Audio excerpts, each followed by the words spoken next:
Subscribe பண்ணாதவங்க subscribe பண்ணுங்க. அப்படியே பக்கத்துல இருக்க பெல் ஐகானையும் பிரஸ் பண்ணுங்க. ரிஷப ராசி அன்பர்களுக்கு வைகாசி மாத பொது பலன் காணலாம். ரிஷப ராசி அன்பர்களுக்கு மாத தொடக்கத்தில் 3வது வீட்டு அதிபதியும் 7ஆம் வீட்டு அதிபதியும் பரிவர்த்தனை யோகத்தில் நேசபங்க ராஜயோகத்தில் மாதம் தொடங்குகிறது.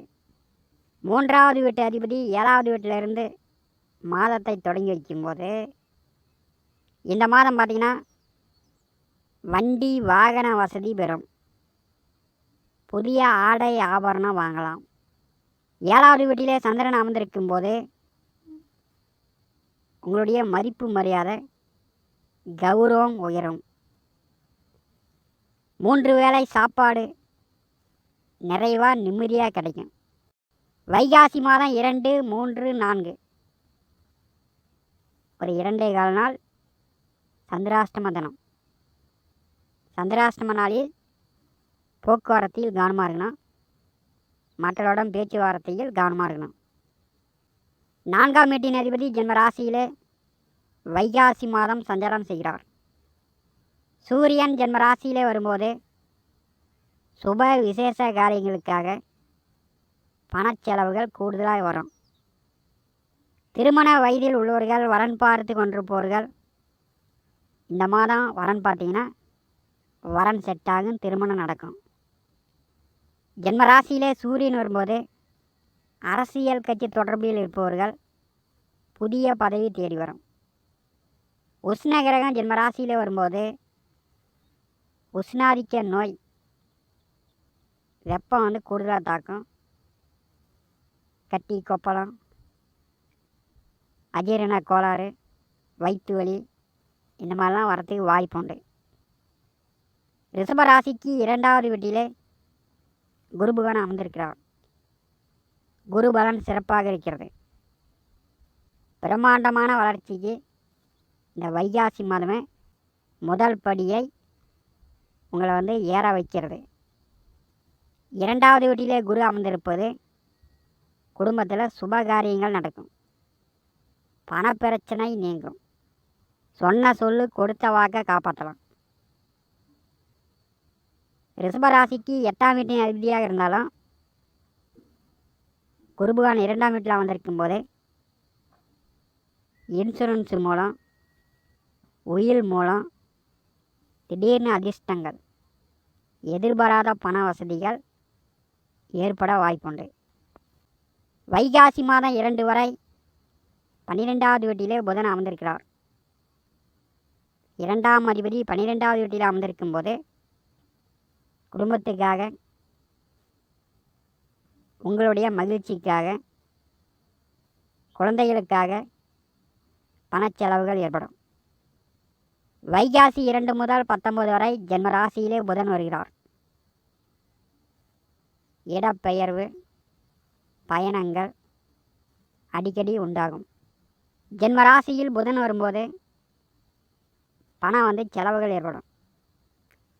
குழந்தைகளிடம் நீங்கள் கட்டுப்படுற மாதிரி இருக்கும், அல்லது உங்கள் கட்டுப்பாட்டில் உங்கள் குழந்தைகள் இருக்கும். ஜென்ம ராசியிலே புதன் சூரியன் கூட்டணி சேரும்போது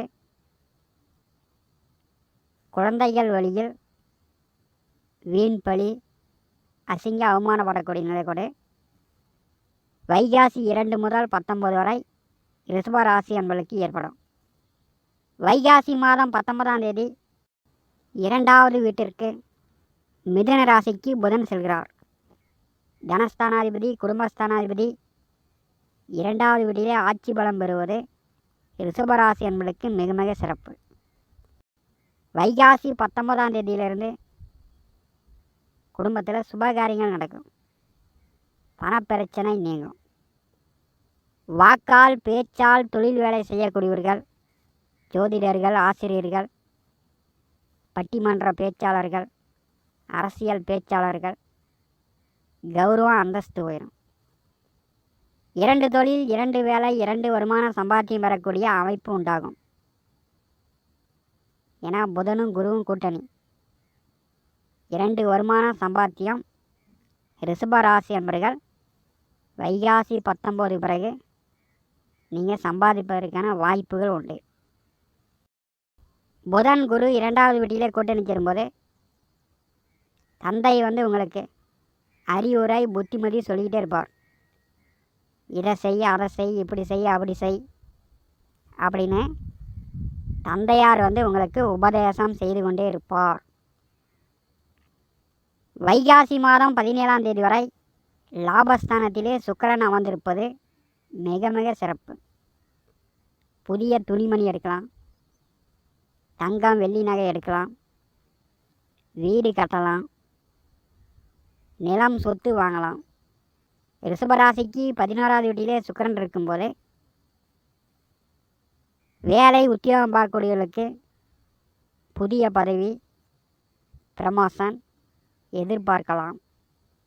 விவசாயத்தில் பூஞ்செடி வைத்து பூ எடுத்து கொண்டிருப்பவர்கள் இந்த மாதம் பூஞ்செடியை பராமரிச்சிங்கன்னா அதிக லாபம், பணம் சம்பாதிக்கலாம். 11வது வீட்டிலே சுக்கிரன் இருக்கும்போது புதிய நண்பர்கள், ஆண் பெண் உறவுகள் அதிகம் உண்டு.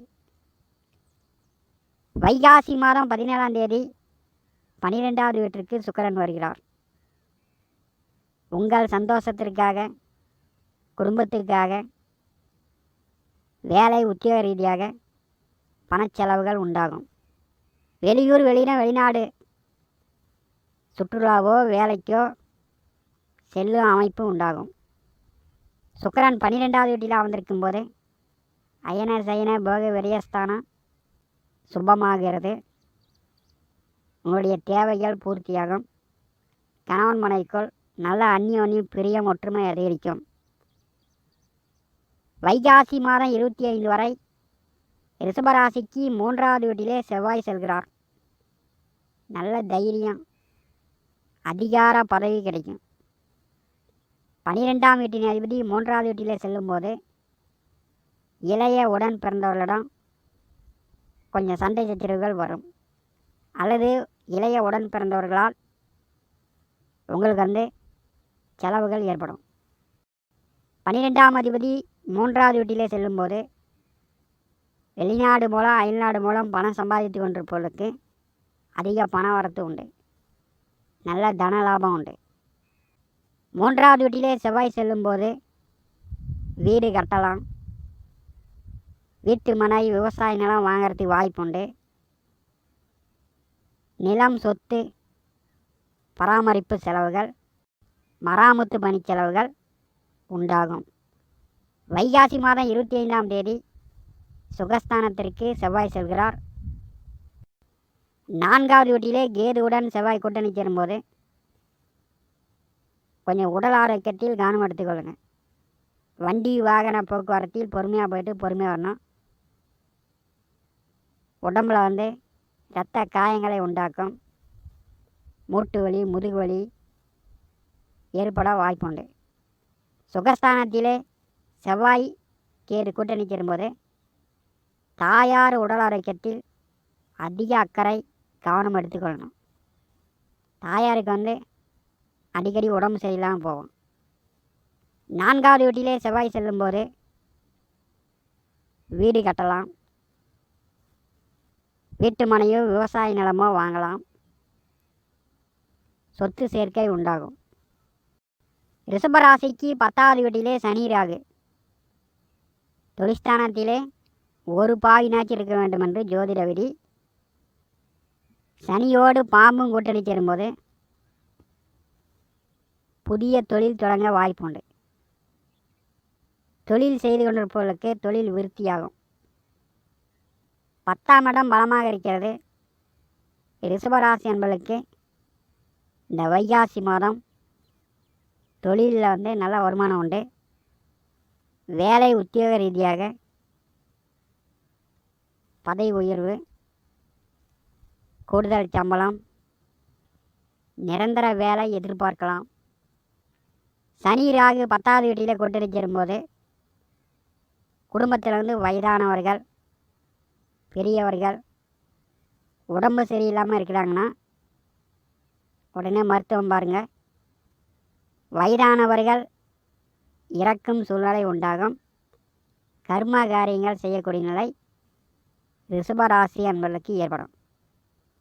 ஏன்னா 10லே சனியும் ராகும் இருக்கும்போதே கர்மாவை ஏற்படுத்தும். இந்த வைகாசி மாதம் ரிஷபராசி அன்பர்களுக்கு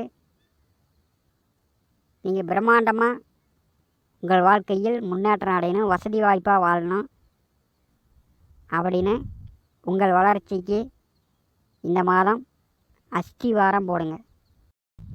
உங்கள் முன்னேற்றத்திற்கு முதல் படியாக வைகாசி மாதம் இருக்கும். மேலும் தகவலுக்கு எங்கள் சேனலை மறக்காமல் சப்ஸ்கிரைப் பண்ணுங்கள். நன்றி.